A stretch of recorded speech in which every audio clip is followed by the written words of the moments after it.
Hello, true crimerers. This is another true crime in a short amount of time.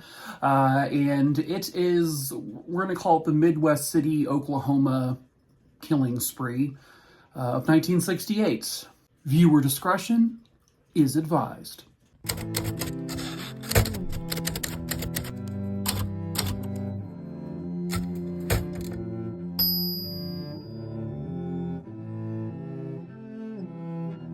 Before I get started, this is the first video I'm filming since my mom has gone into the hospital, and I just want to say to everyone who's given their thoughts, prayers, well wishes, concerns, all of the above to her, thank you very much. She is doing much better. She's still there, but yeah, so just thank you all. On to today's case, and I unfortunately have very few pictures of this one. This was kind of a hard story to actually find any real information on. This story takes us to Midwest City, Oklahoma, and it is now December 28th, 1968. 54-year-old Wilbur Ward was home watching some wrestling with his 11-year-old daughter. His wife, Crystal May Ward, and another one of their daughters was also in the house, but they were kind of off in their own rooms at the time. It was around 10 p.m. or 11 p.m. or so when a knock came to the front door. Wilbur thought it was pretty weird that someone was knocking that late at night, but these were much different times where people were more trusting, and so he went up to see who it was, and he opened the door. And within moments, he had a gun pointed to his face, and then gunshots rang out. Wilbur had been shot in the abdomen by a teenager, and then standing next to him was another teenager. They then go into the house. The 11-year-old girl has managed to flee down the hallway and hide. As the gunshots go off, Crystal May begins to run towards the front door, where she sees Wilbur kind of slouching backwards because he'd just been shot. Then the person who fired the gun gave the gun to the other teenager, who then fired several rounds more into Wilbur and then shot at Crystal May as she was down trying to, help her husband. One of the teenage boys then took the wallet out of Wilbur's pocket, and then they both fled. An ambulance was called, but unfortunately, Wilbur Ward would be pronounced dead at the scene. Crystal May, who had been shot 3 times, including once in the face, she was in the hospital for roughly a month or so, but she unbelievably recovered, and she would survive the ordeal to a degree. I was reading a story that it's obviously something that's extremely difficult to ever come back from in terms of the emotional and mental side of things. Her daughter said that she was never the same after that. She was extremely scared all the time. Obviously didn't trust anyone pretty much ever again. The 2 girls, their children, by the way, in the house, they both survived and were both physically unharmed.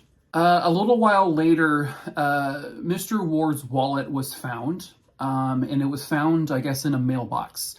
And all of the cash and everything was missing from it except for a little piece of paper.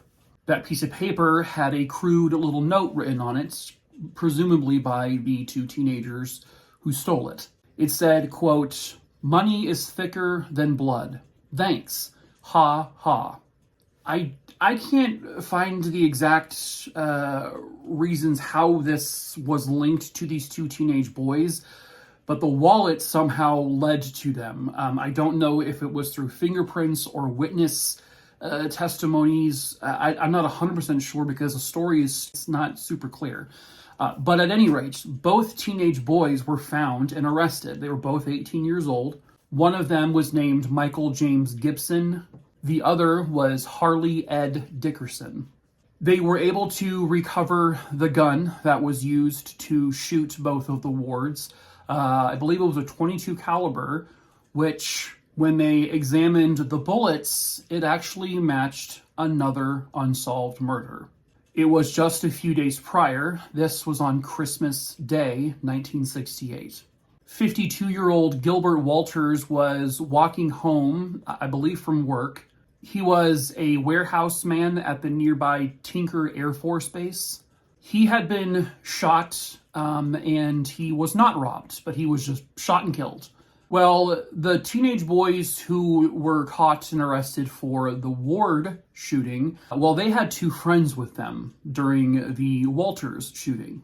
They were Gary Hogue and David Ray, both also 18 years old. According to a fifth individual who was apparently in the car on the Christmas Day shooting, they were in a vehicle. They were all drunk. They were all high. They had all sniffed glue and paint. All of this just all that same night. So they were in like a whole other world.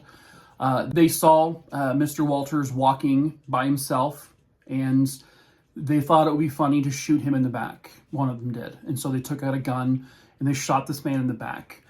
They kept driving and then said, hey, should we go back and get his wallet? And they said, not worth the risk. And they just let him die. And that's exactly what happened. Police would also find out that the gun, the .22 caliber gun that was used in both of the murders, was also a stolen gun from a nearby store. I guess these stupid teenagers drove their car into the window of the store, which was called the Midwest Otosco store, if I said that right. At any rate, all four of these teenagers would be arrested. The two who killed Wilbur Ward would say, like, oh, listen, we had rough childhoods. We were on drugs. We were drunk. We had sniffed glue and paint and all that. Like, we're supposed to feel sympathy for them. You chose to get drunk, sniff paint, sniff glue, smoke pot all together. You made that. You decided to do that. And then this is what happened, and you want us to feel sorry for you? No, sorry. Sorry you had a rough childhood, but not everyone with a rough childhood goes on to do some ridiculous murder spree. On January 7th, 1969, Gibson and Dickerson were charged with the murder of Wilbur Ward. And then the two of them, along with the other two teenagers, Hogue and Ray, they were all four then charged with the murder of Gilbert Walters. All four of them would be convicted of the murders they were all, individually charged with. And I believe Hogue and Ray were sentenced, I think, to life in prison, with possibilities of parole. But I'm not 100% sure on that. But Gibson and Dickerson, they were both sentenced to death. But a couple of years after that sentence was laid down in 1972, this is back when the United States had essentially reversed the death sentence kind of altogether. And obviously now it's back. But so that means their sentences, Gibson and Dickerson's sentences, they were then switched to life in prison. And for some reason, they were then given the possibility of parole. Both men, I don't know about the other two, but both Gibson and Dickerson, I only have a photo at all of one of them. They had both tried to get paroled, and so far, every time they've both been denied. Every time you do a parole hearing like this, you have to drag the families of the victims back into these proceedings to then tell the parole board, hey, don't let these guys out. They've murdered my family, my father.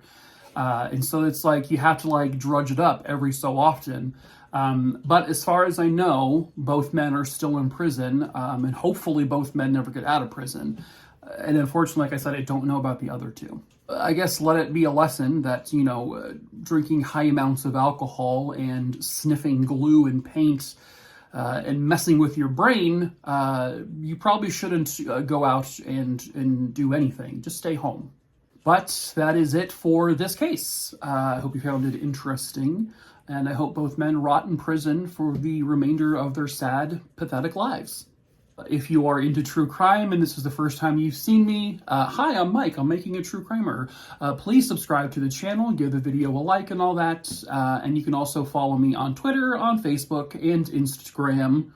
and TikTok if you want to, all below. TikTok is where I have my biggest following, like nearly 3 million people, but I don't post as much over there. I probably will again in a few months, in the summertime or so, but for right now, YouTube is my main content place. That's it. That's it. I never know how to end videos. Oh, God. Is this whiskey?